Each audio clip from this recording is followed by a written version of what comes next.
ಭಾರಿ ಮಳೆ ಸಂತೋಷದಿಂದ ಖುಷಿಯಾಗಿದ್ದ ರೈತರಿಗೆ ಇದೀಗ ಶಾಕ್ ಒಂದು ಎದುರಾಗಿರುವಂತದ್ದು. ಈ ಕುರಿತು ಒಂದು ಅಪ್ಡೇಟ್ಸ್.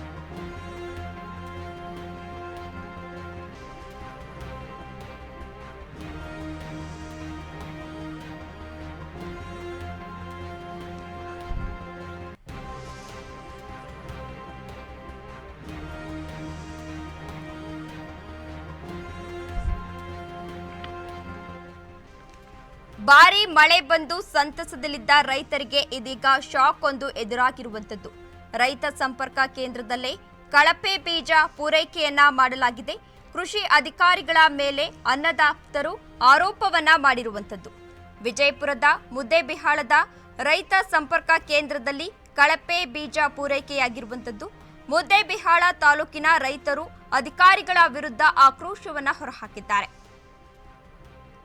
ಒಂದು ದೇಶ ಅಭಿವೃದ್ಧಿ ಹೊಂದಬೇಕಾದ್ರೆ ರೈತನ ಪಾತ್ರ ಅತಿ ಮುಖ್ಯವಾಗಿರುತ್ತದೆ. ಆದ್ರೆ ಈಗ ಮಳೆ ಬರ್ತಿಲ್ಲ ಅನ್ನೋ ನೋವು ಒಂದು ಕಡೆ ಆಗಿದ್ರೆ, ಇನ್ನೊಂದು ಕಡೆ ಇದೀಗ ಕಳಪೆ ಬೀಜ ಪೂರೈಕೆ ಆಗಿರೋದು ರೈತರಿಗೆ ತುಂಬಾ ನೋವನ್ನ ಉಂಟು ಮಾಡಿರುವಂತದ್ದು. ಇದೀಗ ರೈತ ಸಂಪರ್ಕ ಕೇಂದ್ರದಲ್ಲೇ ಕಳಪೆ ಬೀಜ ಪೂರೈಕೆಯಾಗಿರುವಂತದ್ದು. ಕೃಷಿ ಅಧಿಕಾರಿಗಳ ಮೇಲೆ ವಿಜಯಪುರ ಮುದ್ದೇಬಿಹಾಳದ ರೈತ ಸಂಪರ್ಕ ಕೇಂದ್ರದ ವಿರುದ್ಧ ರೈತರು ಆಕ್ರೋಶವನ್ನ ಹೊರಹಾಕ್ತಾ ಇದ್ದಾರೆ.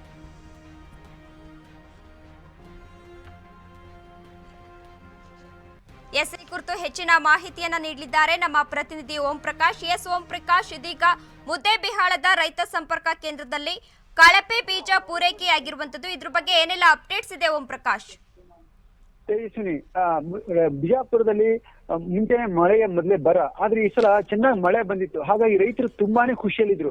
ಈ ಒಂದು ಮಳೆಯಿಂದಾಗಿ ಭೂಮಿ ಹದವಾಗಿರುತ್ತೆ, ಈಗ ಬೀಜ ಬಿತ್ತನೆ ಮಾಡಿ ಒಂದು ಒಳ್ಳೆ ಬೆಳೆ ಬೆಳೆಯೋಣ ಮೂಡಲಿದ್ರು. ಆದ್ರೆ ಈಗ ಒಂದು ರೈತ ಸಂಪರ್ಕ ಕೇಂದ್ರ ಅಂತ ಏನಿದೆ, ಅದು ರೈತರಿಗೆ ಸಹಾಯ ಮಾಡೋದಕ್ಕೆ ಅಲ್ಲೇ ಬೀಜಗಳನ್ನು ಪೂರೈಕೆ ಮಾಡೋ ಒಂದು ವ್ಯವಸ್ಥೆ ಇದೆ. ಆ ಕೇಂದ್ರದಲ್ಲೇ ಈಗ ಕಳಪೆ ಬೀಜ ಪೂರೈಕೆ ಮಾಡ್ತಿರೋದಂತ ತುಂಬಾ ಆಕ್ರೋಶ ವ್ಯಕ್ತಪಡಿಸಿದ ರೈತರು.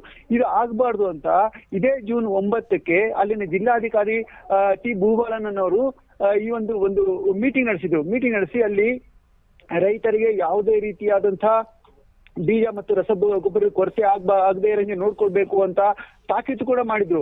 ಆ ಸಭೆಯಲ್ಲಿ ಎಲ್ಲಾ ಒಂದು ರೀತಿಯ ಮುಂಜಾಗ್ರತೆಗಳನ್ನು ಆ ಜಿಲ್ಲಾಧಿಕಾರಿ ತಗೊಂಡಿದ್ರು. ಆದ್ರೆ ಅವರು ಆ ತರ ಮುಂಜಾಗ್ರತೆ ತಗೊಂಡು ಸಹ ಈಗ ರೈತ ಸಂಪರ್ಕ ಕೇಂದ್ರದಲ್ಲಿ ಕಳಪೆ ಬೀಜ ಪೂರೈಕೆ ಮಾಡಿದ್ ಯಾಕೆ ಅನ್ನೋದು ರೈತರ ಪ್ರಶ್ನೆ.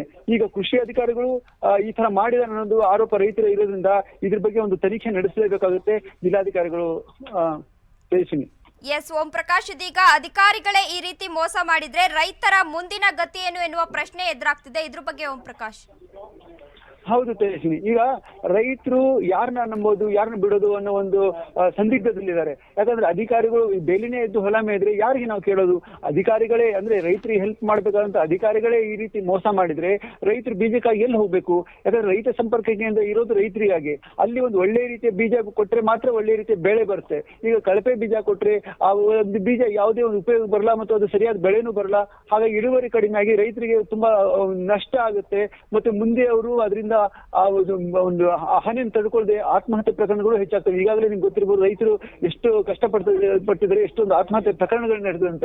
ಅದಕ್ಕೆಲ್ಲ ಇದು ಮೂಲ ಆಗುತ್ತೆ. ಹಾಗಾಗಿ ಇದ್ರ ಬಗ್ಗೆ ಸರ್ಕಾರ ಒಂದು ತುಂಬಾ ಗಂಭೀರವಾಗಿ ಇದನ್ನ ತಗೊಂಡು ಇದ್ರ ಬಗ್ಗೆ ಒಂದು ತನಿಖೆ ನಡೆಸಿ ಈ ಒಂದು ಕಳಪೆ ಒಂದು ಬೀಜ ಯಾವ ರೀತಿ ಪೂರೈಕೆ ಆಗಿದೆ, ಇದು ಯಾರು ಹೊಣೆ ಅದನ್ನ ಖಂಡಿತ ನೋಡ್ಲೇಬೇಕು ಸರ್ಕಾರ, ಮತ್ತು ಇದ್ರ ಬಗ್ಗೆ ಗಮನ ಹರಿಸಬೇಕು ಆಗುತ್ತೆ. ತೇಜಸ್ವಿನಿ. ಓಕೆ, ಧನ್ಯವಾದ ಓಂ ಪ್ರಕಾಶ್ ತಮ್ಮೆಲ್ಲ ಮಾಹಿತಿಗಾಗಿ.